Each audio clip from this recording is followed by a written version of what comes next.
Hello guys, welcome to my YouTube channel. Today I am going to tell you about the ICSR case reporting. So following are the ICR following are the steps which are which we are using in the ICR case reporting. The first step is validity.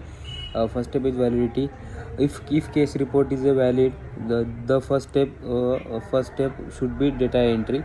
Then the next step is quality review. Then the third step is a medical review, and then comes to the submission. Then the case is archived in the safety database. So now we will move towards the list of activity of the safety database.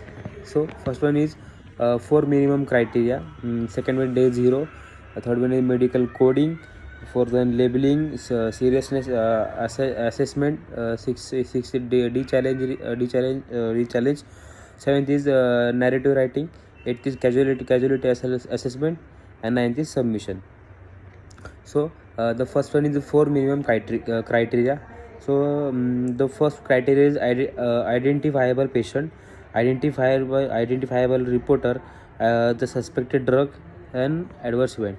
So it means that whenever we are reporting ADR, the four criteria should be four criteria are must. So one is a identified patient. The patient which is suffered from ADR is available. It should be available. Then the identifier reported. If the adverse drug reaction is reported by the other person, then the patient, then he must be available. Then the suspected drug, whatever areas happened by the respected drug, the drug's name or tablet should be present, or what is the form of the drug is present. Then the adverse event. Then after taking the medication, what type of what adverse reaction has happened is also important for adverse reporting ADR. So now is the day 0.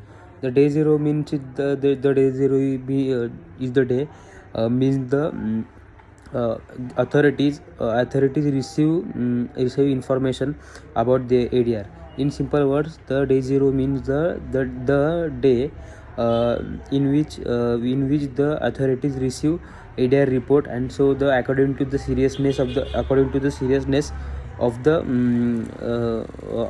ADR, the action should be taken.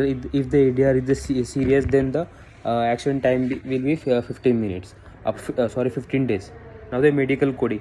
In this process we use MEDRA or NW, World Health Organization. If you medical terms, if you have medical term, then you have to use the uniform code, that is MEDRA.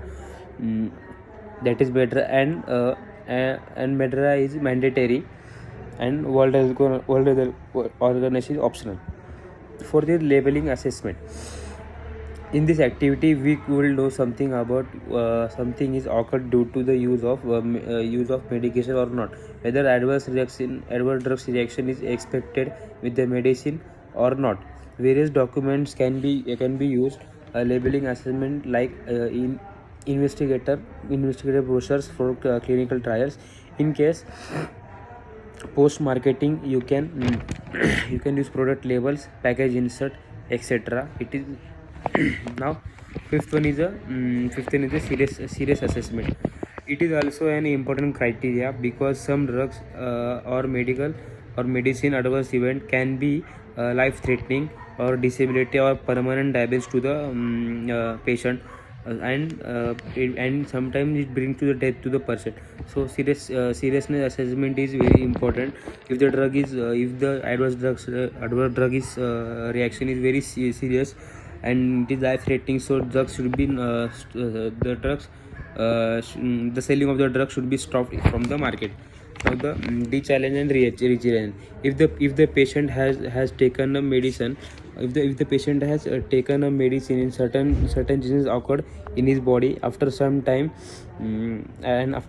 stopped the medication back to normal and again started medication, if the changes occurred, then it is called as a de-challenge and positive, and re-challenge positive. Now casualty assessment.